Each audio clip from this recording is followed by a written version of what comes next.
sede de Deus. O salmista diz: assim como a corça brama pelas correntes das águas. Sabe aquele bichinho, a corça, né? Aqui fala da corça, né? É aquele Bambi, né? O bicho corre, tem uma velocidade tremenda, né? Ele cheira as águas assim de longe. Então ele está com sede, ele está aspirando aquela água, aquele desejo de chegar na água. O salmista usa essa experiência para falar assim: eu tenho essa sede de Deus, eu tenho essa fome de Deus. E uma coisa bonita que a gente vê da parte de Deus é que se você tem fome de Deus, se você tem sede de Deus, Ele se apresentará a você. Ele vai dizer para você: vem cá que eu vou te saciar, vem cá que eu vou te sustentar, vem cá que eu vou saciar essa fome, vou saciar essa sede do seu coração. Agora, se você não mostrar interesse, ele vai dizer assim: ah não, esse caboclo já está satisfeito, então fica aí com isso aí mesmo. Então aprenda isso de Deus, né? Temos que ter fome de Deus, temos que ter sede de Deus, de conhecimento da sua palavra. Isso aí é o item que vai fazer diferença entre um e outro, né? A gente que gosta muito de pregar a igualdade, né? É muito gostoso falar da igualdade, não é não? Eu gosto de falar da igualdade. Quem é que não gosta de falar da igualdade? A gente gostaria de dizer assim: ó, somos todos iguais. Mas não somos não. Somos bem diferentes uns dos outros. O que é que faz essa diferença? Exatamente a nossa personalidade, exatamente a nossa vontade, que escolhe, que faz as suas escolhas daquilo que você pretende, daquilo que você gosta, daquilo que você busca. Eu busco algo para a minha vida, você busca outra coisa, o outro busca outra coisa, cada um busca alguma coisa. E cada um de nós, dentro da sua busca e dentro da sua experiência, vai colher os resultados. E está interessado, que busca aquilo que o homem semeia, é a lei de Deus, é a regra de Deus. Aquilo que o homem semeia, isso ceifará, né? Muito justo. Nada melhor que isso, nada mais perfeito do que isso, né? Então Deus permite aquela pessoa, por mais simples que ela seja, né, mais pequenina que se possa imaginar, se ela tiver fome de Deus, se ela tiver sede de Deus, Deus vai fazê-la grande. Deus vai fazê-la grande, vai responder ao pedido do mais simples e do mais humilde. Agora, aquele que acha que já sabe de tudo, que não precisa de nada, ele vai ficar para trás. O Senhor é aquele que abate o orgulhoso. Ele abate o orgulhoso, né? Ao simples ele dá graça, ele coloca numa posição mais elevada, mais de destaque, né? São as diferenças que a gente percebe nas pessoas, né?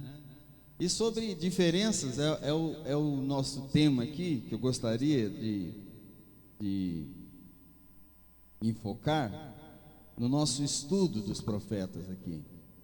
Você veja que esses profetas, praticamente, eles trabalharam num período comum, cada um deles num cantinho ali da terra, né? Deus tocou no coração de cada um, foi falando com cada um. Isaías lá na capital de Jerusalém, Jeremias também na capital, Ezequiel numa parte da Babilônia, Daniel, quando já foi cativo, levado para Babilônia, falou ali, né? Oséias já falou para o reino do norte, né? Para os países irmãos, mas que era o reino do norte, Samaria ou Efraim, ou o reino de Israel, falou ali para aquele povo. Nós temos alguns que foram levantados para falar para outros povos, né? Naum, por exemplo, falou para Nínive. Obadias falou para outros povos, outras nações, ali também vizinhos, trazendo sempre as mesmas palavras, as mesmas profecias, né? Alguns profetas se repetiram, por exemplo, Jonas. Jonas também foi levado para um grande peixe, né? Para a cidade de Nínive. E seu ministério foi ali, sua profecia, seu trabalho foi ali. E foi tão importante que foi citado pelo Senhor Jesus, né? no seu ministério, ali pelo que aconteceu a ele ali naquela cidade, né? Então, nós temos o Amós, que nem tinha características de profeta, não era nem escolado na escola de profetas, era um jovem trabalhador da área lá, do meio das ovelhas, um pastor, e que Deus o levantou para trazer uma palavra ali também, né? Cruzou o país para falar lá para o povo do norte. E nós temos aqui o Miqueias, né? Miqueias também, uma palavra muito importante, pregando aqui também em relação a esses povos. E finalmente aqui nesses profetas chamados menores, nós estamos terminando esse grupo de profetas que falou nesse período. Nós temos o Abacuque e o Sofonias. Termina esse bloco de profetas que falaram praticamente no mesmo período, assim, nos mesmos reinados, nas mesmas circunstâncias, todos eles praticamente anunciando a destruição dos povos, das cidades, em vista do crescimento do reino da Babilônia, que ia se tornar um grande império e invadir todo aquele lugar. Depois nós vamos ter um intervalo aqui desses profetas. Nós vamos para os 3 últimos profetas da Bíblia. Esses 3 últimos profetas, todos eles são contemporâneos, né? O Ageu, o Zacarias e o Malaquias. Esses profetas, eles vão se manifestar lá em Jerusalém, depois de 70 anos que o povo ficou em exílio na Babilônia. Então tem um intervalozinho aí de 70 anos, acabou tudo quietinho, tudo certinho. Quando o povo for voltar do exílio, quando o povo que morava na Babilônia, um grupo deles, né, pelo menos, muitos ficaram por lá mesmo, mas um grupo volta para Jerusalém. Então vai ter uma historinha lá, umas historinhas que nós vamos ver ali da reconstrução do povo lá em Jerusalém com esses 3 profetas, né? Agora, quando você estuda aqui, lê a história desses profetas, dessas pessoas, você vai ver o quê? Você vai ver, apesar de estarem profetizando de lugares diferentes, mas você vai ver que cada um representa uma escola teológica, representa uma escola de homens de Deus, né? Influenciados por sua cultura, influenciados por sua escola, influenciados por seus líderes, e cada um deles vai se manifestar de uma forma, né? É como na nossa vida. É como aqui, por exemplo, que eu estou dizendo das diferenças que há entre pessoas e pessoas, né? O que nos faz diferentes. Então, cada um de nós teve uma experiência de vida diferente, tem uma experiência de vida diferente. E nós vamos, à luz do conhecimento que nós vamos recebendo, nós vamos sendo mudados.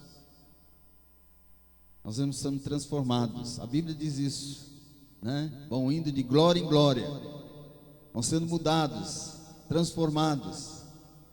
A reforma protestante, ela descobriu algo, né?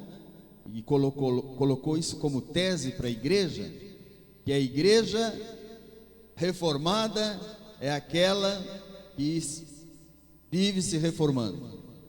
Ou seja, a igreja como nós e como qualquer organismo, sempre vai estar passando por mudanças. Vamos sempre ser diferentes. Nunca seremos o mesmo. Eu posso dizer a você que até o seu dia de amanhã será diferente do de hoje. Por quê? Porque você passou por experiências novas, você passou por influências novas, por coisas diferentes, e isso vai fazer de você nascer amanhã diferente do que você é hoje. Então assim eram os profetas, né? Assim foram os profetas, cada um deles de uma maneira. Quando você vê o Oséias tão amoroso, falando do amor de Deus pelo povo de Israel, que era um povo que estava rico, um povo que estava muito bem de vida e não queria saber de nada das coisas de Deus, abandonou a Deus, só vivia para o dinheiro, só pensava na sua prosperidade, na sua riqueza.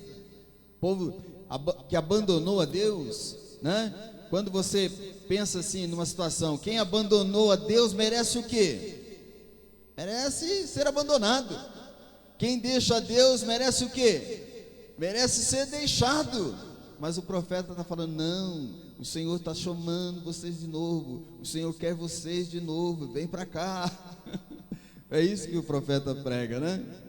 Agora o profeta Jonas não, o profeta Jonas foi pregar lá na cidade de Nínive e anunciou a destruição da cidade, falou, se vocês não se arrependerem, Deus vai destruir essa cidade, e tal, e tal, tal, e tal. E ele subiu no monte lá e ficou esperando, sentado numa cadeirinha, todo confortável, vendo o que Deus ia fazer, como que Deus ia destruir aquele povo.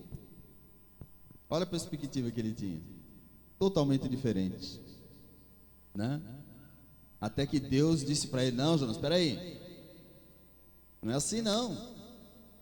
Deus fez nascer lá uma planta que cresceu num dia e no mesmo dia morreu, e ele ficou triste por causa disso. Falou, você fica triste por causa de uma planta, e eu não vou ficar triste por uma cidade de mais de 120 mil pessoas, fora os animais?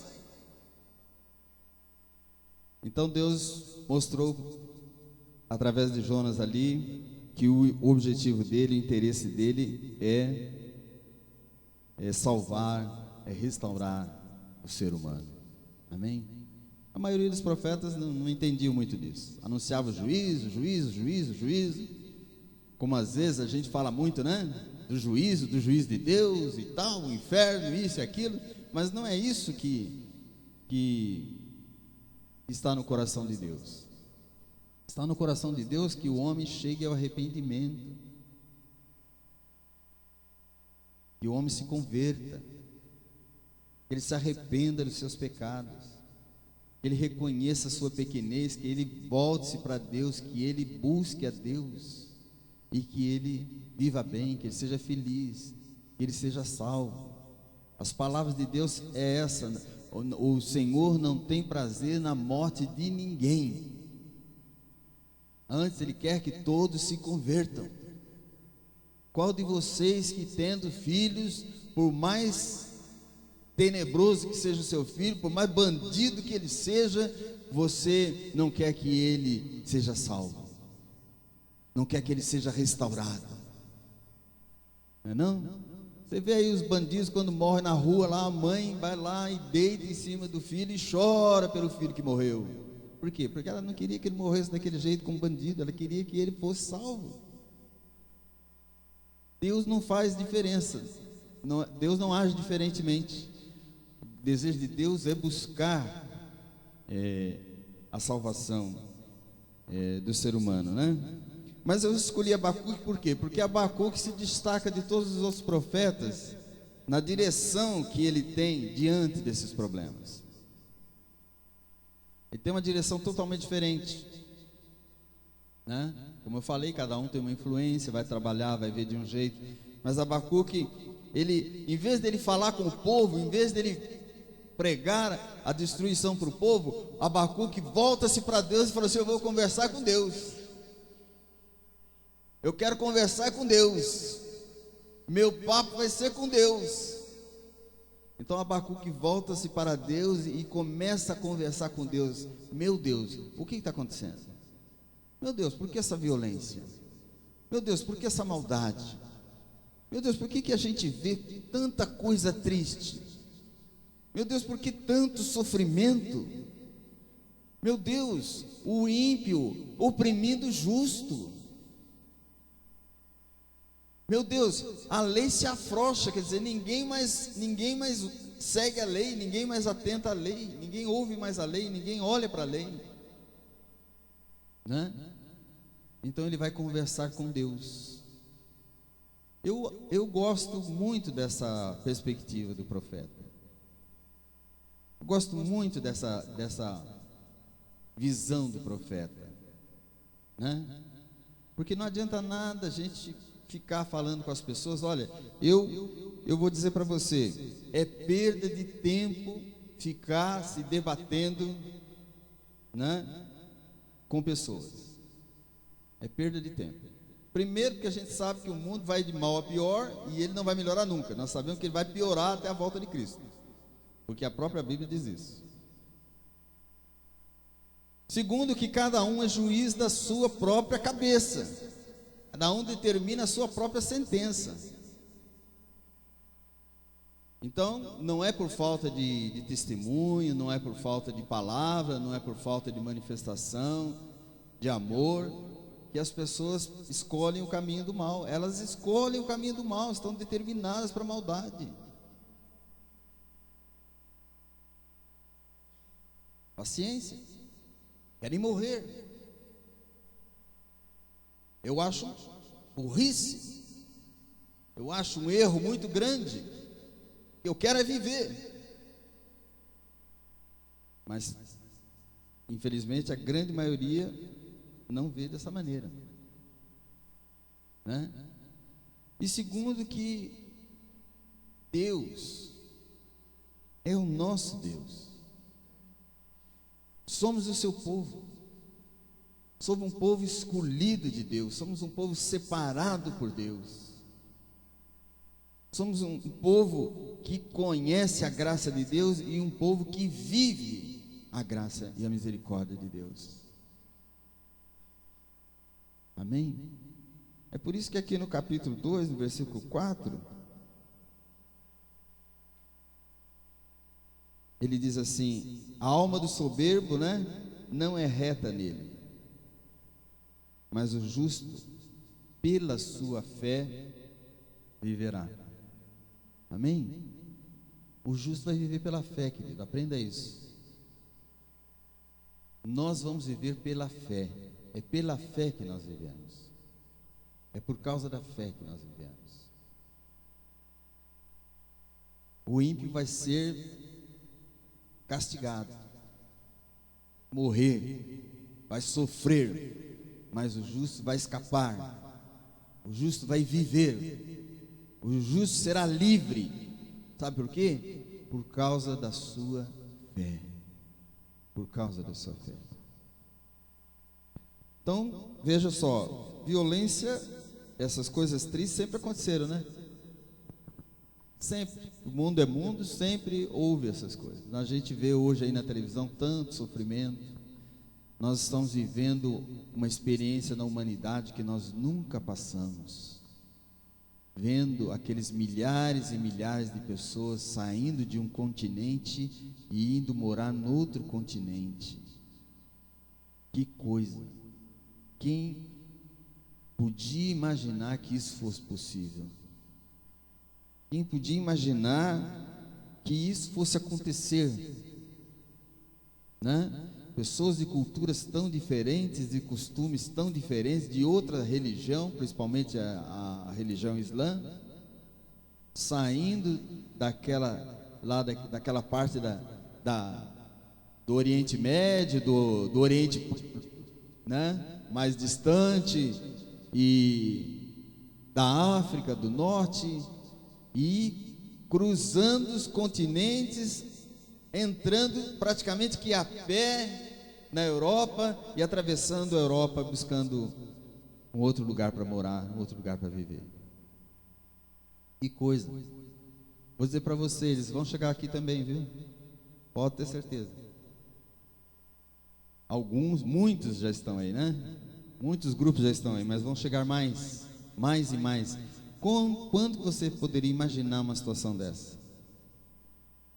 Quando que você podia imaginar que você ia ver na televisão todos os dias essas notícias tristes dessas pessoas sofrendo a violência que eles estão sofrendo e tentando escapar da morte? Quando? Não é? Então essa é uma marca muito forte na história da humanidade. É um ponto histórico na humanidade, é uma mudança muito grande na vida da humanidade. E nós estamos vendo isso, né? Nós estamos vendo a lei se afrouxando, nós estamos vendo isso, as pessoas rebaixando os costumes, rebaixando a moral, né? Pessoas aí de uma maneira inglória ainda estão tentando lutar contra isso, né?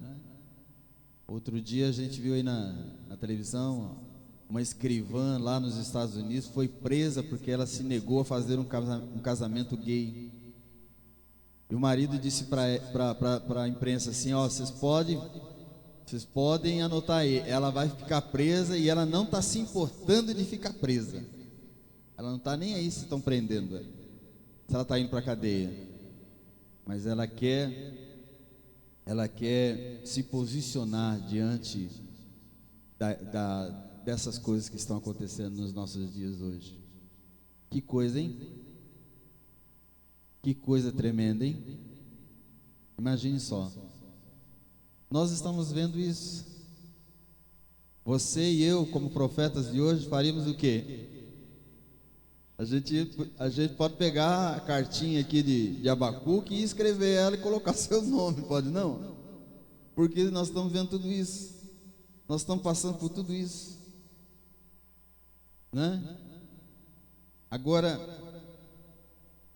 qual a conclusão que Abacuque chega, depois de conversar com Deus, de ver todo esse sofrimento, né? Ele é muito poético, né? Ele escreveu até um hino. Isso aqui na verdade é um hino, uma música que ele escreveu aqui, que a gente canta, quando ele diz assim: ainda que a figueira não floresça. Então ele está vendo aqui essa situação de fome, né? Não tem alimento, os campos não produzem alimento, não tem rebanho, não tem gado, não tem boi, não tem vaca, não tem ovelha, não tem nada, né? Ele diz aqui: todavia eu me alegrarei no Senhor, exultarei no Deus da minha salvação. O Senhor é a minha força. Amém? Então não adianta ficar olhando para o ímpio e pensando olha, a ideia do ímpio é incomodar o justo. Ele tem essa ideia. Esse é o seu objetivo. É incomodar a nós, incomodar a nossa vida. Porque se o gay, por exemplo, né, quisesse viver a vida dele particular no cantinho dele, ele viveria. Mas eles não querem só viver no cantinho particular, eles querem que você seja incomodado. Eles querem que você seja mudado pela força. Eles querem isso. Querem pressionar você para que você mude. Fica aí, querido, pode, não tem problema nenhum. Fica no seu canto aí, que não tem problema. Eu fico no meu canto aqui, não tem problema nenhum. Não é não? Nós não precisamos nos preocupar com isso. Isso não vai mudar nada para nós que conhecemos o Evangelho, que temos a salvação. Não vai mudar nada. A pessoa pode espernear, pode pular, pode fazer o que quiser, pode fazer uma revolução, pode fazer virar lei. Isso não muda nada para nós. Porque nós temos certeza do que nós cremos, sabemos em quem nós cremos, sabemos do nosso posicionamento, não? Então deixa eles quietos, deixa eles lá, abençoa eles, fica lá na sua vida, meu filho. Você quer viver desse jeito? Eu te abençoo. Deus tem misericórdia de você, te abençoa porque você vai bem. Mas isso não vai mudar a nossa vida, não vai alterar a nossa vida, não vai afetar a nossa vida, e não pode afetar a nossa vida. Nem toda a maldade do inferno pode afetar a nossa vida, não pode mudar a nossa vida. Por quê? Porque o Senhor nos faz andar em lugares altos. O Senhor nos faz andar altaneiramente, que significa em lugares altos. Amém? O Senhor nos colocou nessa posição. O Senhor é a nossa força. É o Senhor que é a nossa força. O que interessa é isso. Interessa é quem é que vai me socorrer, interessa quem vai me ajudar, interessa quem vai pôr o pão na minha mesa, interessa aquele que vai me defender, aquele que vai me ajudar a construir a minha família e a viver com o meu lar e a minha família. É isso que me interessa. Se o camarada pervertido quiser viver na perversão, fique à vontade. Semeie destruição para a sua vida, fique à vontade. Não vai mudar nada a minha condição de vida. Amém? E o Senhor está conosco. O profeta está dizendo isso aí. Eu estou vendo violência para todo lado, estou vendo maldade para todo lado, a lei se afrouxa, o justo é oprimido pelo ímpio, mas ele diz assim: todavia eu me alegrarei no Senhor, o Senhor é a minha força. O Senhor faz os meus pés como os da corça, ou seja, ele dá velocidade, ele bota um turbo. Ele bota um turbo na sua vida. Ele bota um plus na sua vida. Te bota mais, te bota para cima, te faz andar altaneiramente. Por isso, querido, que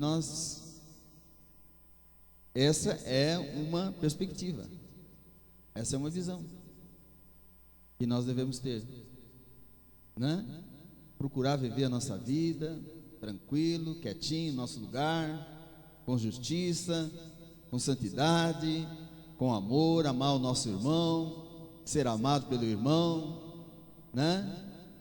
Tratar bem o irmão e ser tratado bem também, tudo de bom, sem confusão, né? E esperar em Deus. Como Abacuque disse, o negócio aqui é ficar esperando que vai acontecer, porque cada um vai sofrer suas escolhas, vai receber aquilo que plantou e semeou. Amém?